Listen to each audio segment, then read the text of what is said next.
চোখেরই জলে লেখা কত যে কবিতা ঝরে পড়ে প্রতিদিনই তোমারই নামে। ও চোখেরই জলে লেখা কত যে কবিতা ঝরে পড়ে প্রতিদিনই তোমারই নামে। যেই দিন এই চোখের জল শুকিয়ে যাবে,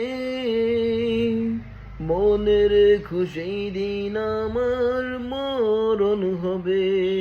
ও চোখেরই জলে লেখা কত যে কবিতা ঝরে পড়ে প্রতিদিনই তোমারই নামে।